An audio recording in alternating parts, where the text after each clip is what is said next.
ईंट लीजिए, ईंट को थोड़ा घिस लीजिए, उसमें थोड़ा पानी के छांटे डाल दीजिए। अमावस्या के दिन, सुबह में अमावस्या के दिन। अब जो नहीं जानते, अभी से मेरा चैनल है उसके ऊपर ओके करो, सब्सक्राइब करो और मेरे से जुड़े रहो। बहुत सारी बातें ऐसी बताई है मैंने। हम आपके कर्म तो नहीं बदल सकते, अपन तो कोई छोटा सा रास्ता, छोटा सा कोई विधान अगर किया जाए तो हमें पूर्ण विश्वास है कि कोई न कोई अंतर जरूर होता है।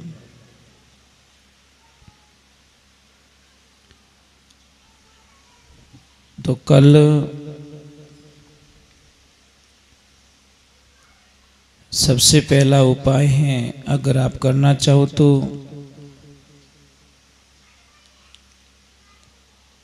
काले चने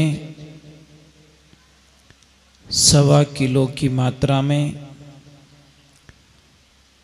आज शाम को ही लेकर पानी में भिगो दें।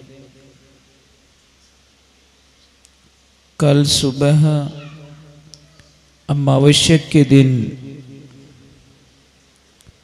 सुबह में अमावस्या के दिन वो चने चाहे तो आप भैंस को खिला दीजिए या भैंस के बच्चे, कोई भैंसा हो उसको खिला दीजिए। बड़ी कृपा बनेगी आपके ऊपर महाराज शनिदेव की।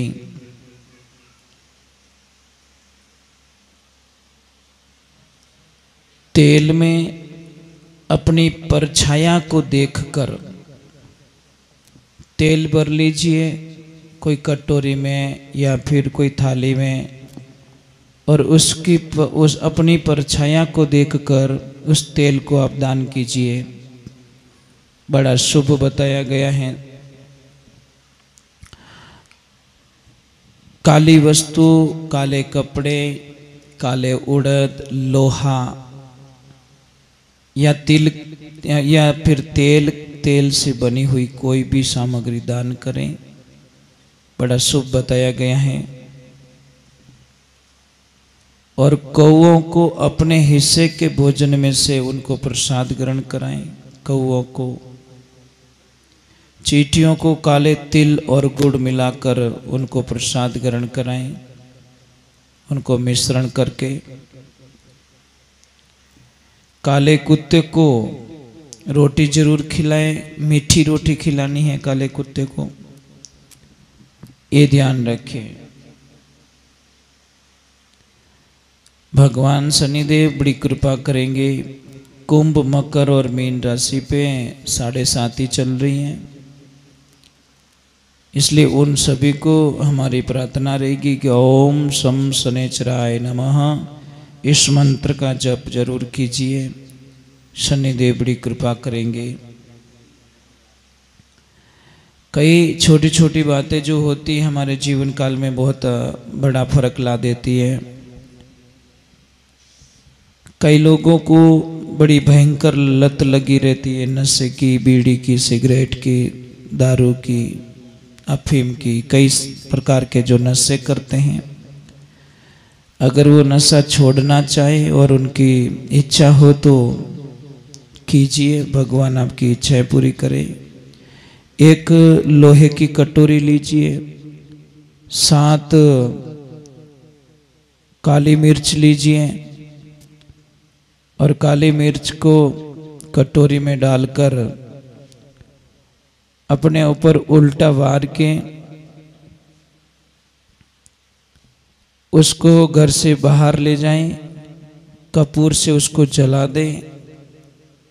उसकी जो राख होगी उससे एक तो नाभि पे तिलक करें और एक कंठ पे तिलक करें और मस्तक पर तिलक करें।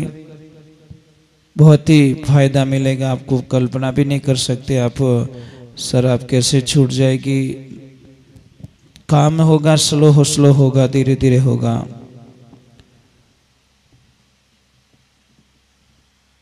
अगर आपका कोई कहना नहीं मान रहा है, आपकी कोई कदर नहीं कर रहा है, तो आप लोगों से मेरी प्रार्थना रहेगी कि ईंट लीजिए, ईंट को थोड़ा घिस लीजिए, उसमें थोड़ा पानी के छांटे डाल दीजिए। छांटे डालने के बाद में उसको 7 बार, उसको थोड़ा लिक्विड होगा, लिक्विड को तांबे के चम्मच में डालिए। तांबे के चम्मच में डालने के बाद में 7 बार इस अंगुली से स्पर्श कीजिए और अपने कंठ और नाभि पे तिलक लगाइए। बहुत ही फायदा लाभ मिलेगा आपको।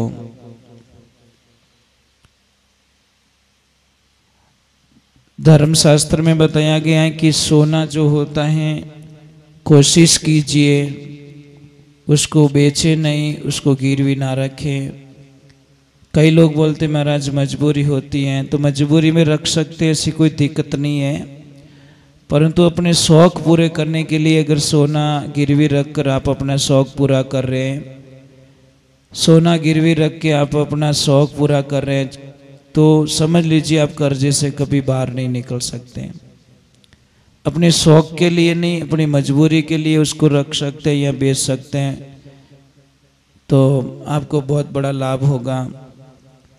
और बहुत सारी चीज़ें ऐसी होती है जो जिंदगी के अंदर बड़ा ही परेशान होता है। शरीर में एक बात का ध्यान रखना, अगर शरीर में जहर गया है तो आदमी एक ही बार मरता है। शरीर में अगर जहर गया है तो वो एक ही बार मरता है।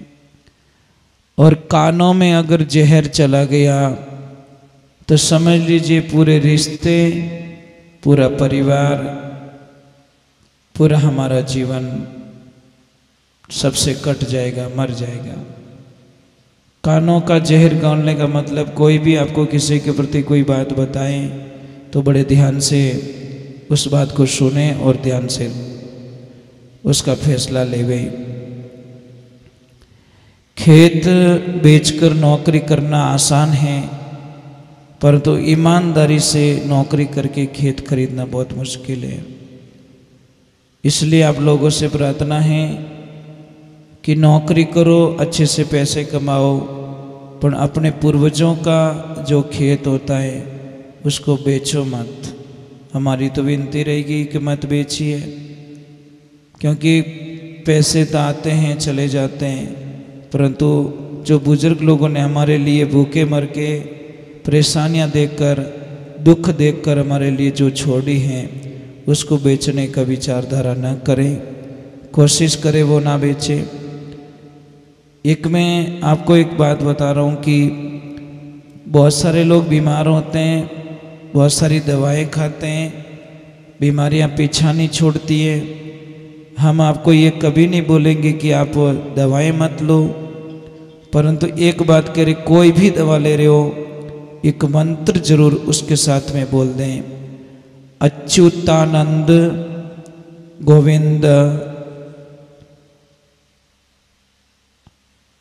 अच्युतानंद गोविंद नामोच्चारण बेस जात नश्यन्ति सकला रोगाः सत्यम सत्यम वक सभ्या अहम। इस मंत्र का जप करें, साथ में अगर किसी को पता न चले, समझ में न आए, तो हमें ज़रूर लिख के भेजें ताकि हम वापस आपको अच्छी तरह से उस रिकॉर्डिंग को अच्छी तरह से भेज पाए। और कई देवियों को जो बीमारी होती हैं, शर्म के मारे किसी को बताती नहीं है, उसके लिए सफ़ेद मूसली, खून खराबो, इलायची और वृक्ष लोचन, एक बार मैं रिटर्न बता रहा हूँ, सफ़ेद मूसली, खून खराबो, इलायची और वृक्ष लोचन, इन सभी को सम भाग में लेवें, मतलब बराबर की मात्रा में लेवें, उसका चूर्ण बनाएं और चूर्ण को 7 दिन तक लेवें। देखो आपकी तबीयत में बहुत अच्छा फर्क पड़ेगा। आप कल्पना भी नहीं कर सकते कि इतना फर्क कैसे पड़ गया। परंतु ये सारी चीज़ें अपनी मानसिक स्थिति, मानसिक साइकोलॉजी, इनको पॉजिटिविटी में रखना पड़ेगा। कई लोग हमें कमेंट में भेजते हैं कि महाराज जो वो होता है शुगर का इलाज हमें बताइए। भाई शुगर जड़ से ख़त्म करना तो आपके पास ही दवाएं। आप दिमाग को अच्छी तरह से रखो, पॉजिटिविटी में रखो और हिम्मत रखो। बीमारी ऐसे ही जाती नहीं, बीमारी से लड़ना पड़ता है। बीमारियां ऐसे ही जाने वाली नहीं है। खान पान का ध्यान रखना है। शाम को खाना खाने के बाद में कम से कम 1000 कदम चलना है आप लोगों को। हमारी आदतें इतनी गंदी हो गई कि खाना खाया और तुरंत सो गए, उसके ऊपर कोई भी दवा काम नहीं करती। दूसरे नंबर, हम लोगों को भोजन चबा के खाना है, कम से कम 32 बार चबाना है। हम भोजन करने का हम लोगों के पास में समय नहीं है। इतना जल्दबाजी में हम लोग भोजन करते हैं, खाया खाया खाया, जल्दी जल्दी खाया, भागो भागो भागो। अरे भाई भोजन तो कम से कम थोड़ी शांति से कर लो, दिमाग तो ठंडा रहना चाहिए। हम इतना, कई लोगों को मैंने देखा कि एक रोटी खाते ने वो 1 मिनट भी नहीं लगाते, पूरी रोटी साफ कर लेते। अरे भाई 32 दांत दिए, इसका कोई न कोई मीनिंग है। ये भगवान ने ऐसे ही हमको 32 के काउंट नहीं दिया है। तो भोजन को 32 बार चबाना चाहिए, भोजन के बाद में चलना चाहिए, ठंडा पानी नहीं पीना चाहिए, भोजन समय पे करना चाहिए। ऐसा कोई भोजन ना करे जो शरीर का मान्य ना हो, पचे नहीं भोजन, तो वो भोजन मत कीजिए। परंतु हम ज़बान का स्वाद लेने के लिए पेट की तरफ बिल्कुल देखते नहीं है, यही समस्या होती हमारी। इसलिए आप लोगों से वंदना रहेगी कि मैं तो प्रार्थना करूँगा कि पूरी दुनिया सब सुखी जीवन जिए, सभी की अच्छी ज़िंदगी में अच्छी खुशियाँ आए, यही प्रार्थना है हमारी। और हम लोगों ने कई बातें जो आप लोगों को बता के रखी हैं, वो चीज़ें ज़रूर करें। और किसी को भी प्रॉब्लम कभी पीछा नहीं छोड़ती, ध्यान रखना, प्रॉब्लम को सॉल्व करनी पड़ती है। तो आप लोगों से वंदना रहेगी मेरी। और मैंने बताया है कि शुगर के बारे में, तो अगर आपको ज़्यादा बढ़ गई है, जैसे कि 400 हो गई है, 400 हो गई, 300 हो गई, और डॉक्टर साहब दूर हैं, दवा भी आपके पास में शायद नहीं है, आपकी मजबूरी है, तो आप अपनी नज़दीकी कहीं से सब्जी की दुकान से किसी को भी बेच के फास्ट करेले मंगवा दीजिए। करेले मंगवाने के बाद में उसके टुकड़े कर दीजिए। टुकड़े करने के बाद में उस करेले को एक परात में डाल दीजिए, जो आटा गूंदने की होती है, उसमें डाल दो या बड़े कोई टब में डाल दो, और उसके ऊपर थोड़ा पानी डाल दीजिए। पानी डालने के बाद में उसको पैरों से गूंदना स्टार्ट कर दीजिए। जिसको शुगर बढ़ गई है, तत्काल अगर थोड़ा लेवल लेना है तो आप शुगर को ला सकते हो, कंट्रोल कर सकते हो। तो आपको उसमें आपको एक काम करना पड़ेगा, गूंदना है गूंदना है गूंदना है। 15-20 मिनट या आधा घंटा बाद में देखना आपके मुंह में कड़वापन महसूस होगा। कड़वापन महसूस होगा तो फिर बाद में आप आधा घंटा बाद में वापस शुगर चेक कीजिए, आपको कोई न कोई अंतर ज़रूर लगेगा। ये हमारा विश्वास है, हमें पूरा विश्वास है कि मतलब कंट्रोल ही मिलेगी आपको शुगर।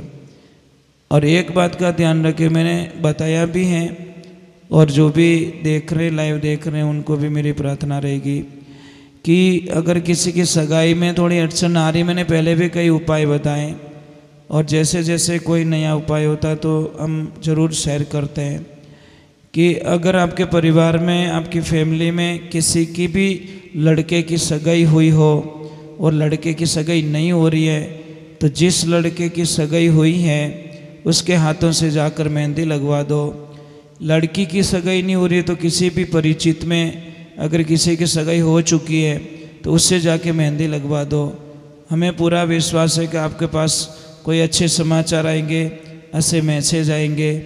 और मैं आपसे वंदना करूँगा, संसार के अंदर सबसे बढ़िया जो साधना है वो है अच्छे बोलो, मीठे बोलो, प्रेम से बोलो। एक ही दिन याद रखो, हमको जीना कितना है, कितने दिन जिएंगे, कल का भी भरोसा नहीं है। कल की बात छोड़िए, एक पल का भी भरोसा नहीं है। हम कई बार कहते कि वही रात को सोया था, सोता ही रह गया। किसने बोला कि पानी पीता पीता कोई आदमी मर गया। कोई बोलते हैं कि बैठा बैठा गाते गाते कोई मर गया। कई को देखा है कि पैसे गिनते गिनते मर जाते हैं। कई को देखा कि फ़ोन पे बात चालू है और चालू चालू में लोग चले जाते हैं। इसीलिए आप अपने आप को इस शरीर का, इस जीवन का अहंकार मत कीजिए, क्योंकि एक पल भी हम किसी से खरीद नहीं सकते। आज जिया वो हमारा जीवन था, कल के बारे में कोई पता नहीं है। इसलिए आप अच्छे रहो, बढ़िया रहो, मीठे बोलो। और शनि जयंती के उपलक्ष्य में आप सभी को मेरी लाख लाख बधाई, करोड़ करोड़ प्रणाम आपको। और शनिदेव आपकी ज़िंदगी में बहुत खुशियाँ लाए, बहुत आनंद लाए। यही प्रार्थना के साथ में मैं अपनी वाणी को यहाँ पे विराम दे रहा हूँ। जय श्री कृष्णा, जय श्री राधे, जय गौ माता की। कल अमावस्या है, आप पूरी कोशिश करना। सोमवती अमावस्या है और शनि अमावस्या है, इसीलिए पूरी कोशिश करना। खूब दान पुण्य करना, खूब गायों को चारा खिलाना। और एक मेरी प्रार्थना रहेगी कि भाई आप थोड़ा जहाँ पे भी दान कर रहे हो वहाँ पे थोड़ा देखिए। अगर व्यवस्थाएं ऑलरेडी हैं तो जहाँ पे नहीं है वहाँ पे करने की कोशिश कीजिए, क्योंकि कहीं कहीं पे तो इतनी व्यवस्था हैं कि हम कल्पना भी नहीं कर सकते। और कहीं पे भी तो बिल्कुल ही व्यवस्था नहीं है। चारे के लिए गायों के लिए तकलीफ़ पड़ रही है, कहीं पानी पीने की जो तकलीफ़ पड़ रही है। आप लोग एक आदमी नहीं कर सकते हो तो 10, 15, 20 आदमी का ग्रुप मिलके भी आप मतलब देखिए, अगर गाय माता से सच्चे मन से प्रेम करते हो तो एक बात दिमाग से निकाल दो कि ये तो वहाँ की गाय और ये यहाँ की गाय, ये हमारे गांव की गाय नहीं है, ये हमारे वहाँ की गाय नहीं है। आप लोगों को ये जब तक दिमाग से बोझ नहीं निकलेगा, आप गाय माता की कभी भी सच्चे मन से सेवा नहीं कर पाओगे। क्योंकि हमको देखना है, अपनी और पराई दो गाय माता हमको कभी नहीं दिखनी चाहिए। आपको भगवान ने व्यवस्था दी है तो आप दूसरे गांव में भी आप वहाँ पे भी जाके गाय माता को चारा डालिए। पानी नहीं भराए वहाँ पे पानी का टैंकर खाली करवा दीजिए। कहीं जंगल के अंदर आपको ऐसा फीलिंग हो रहा है कि यहाँ पे जंगली जानवर हैं, उनको पानी पीने के लिए बहुत लंबा जाना पड़ता है, बहुत लंबा सफ़र करना पड़ता है, तो आपको थोड़ा सा फीलिंग होवे तो मेहरबानी करके कहीं पानी की व्यवस्था करवा देना। भगवान आपका खूब भला करेंगे। हमने हमारे लिए बहुत सारी बिल्डिंगें बनवा दी हैं, हमारे लिए एसी रूम बनवा दिए, हमारे लिए सोफ़ा सेट बनवा दिए, हमारे लिए अच्छी कारें खरीद लिए। थोड़ा जीव दया भी हमारे दिमाग में होनी चाहिए। और आप लोगों से एक और वंदना है, एक पंथ दो काज कर सकते हैं। हम अभी जो भी पेड़ पौधे लगवाएं, हम जो भी पेड़ पौधे लगवाना चाहें, तो आप लोगों से वंदना है कि वो पेड़ पौधे ऐसे होने चाहिए जो फ्रूट हो, उनके ऊपर फल लगते हो। तो फल लगने पर हजारों पक्षी जो जंगल में रहते हैं उनको भी पेट भर जाएगा और लोगों को छाया भी मिल जाएगी और हमारा पर्यावरण भी शुद्धिकरण में जाएगा। ज़्यादा से ज़्यादा फल वाले जैसे उमन का पेड़ है, जैसे आम का पेड़ है, वट वृक्ष का पेड़ है, तो ये कीजिए आप। फल फ्रूट वाले पेड़ों पर हजारों पक्षियों को एक खाना प्रसाद बन जाता है और उनको प्रसाद मिलता है। हम पेड़ लगा रहे पर पेड़ के साथ साथ में हजारों पक्षियों को भोजन भी करवा रहे हैं। तो आप एक एक पक्षी को तो भोजन नहीं करवा सकते, परंतु पेड़ लगा के हम पर्यावरण प्लस हम पक्षियों की हेल्प कर सकते हैं। जय श्री कृष्णा, जय श्री राम। भगवान आपका खूब भला करे, कल अमावस्या है। आप जो भी दान पुण्य करना चाहो खूब दान पुण्य करना। गाय माता आपका खूब कल्याण करे। जय श्री राम, जय श्री कृष्णा, वंदे गौ मातरम। और मेरे शनिदेव, मेरे प्रभु, मेरे इष्ट सबका कल्याण करे। यही भावना के साथ मैं आपको कोटि कोटि वंदन, कोटि कोटि प्रणाम। जय श्री राधे।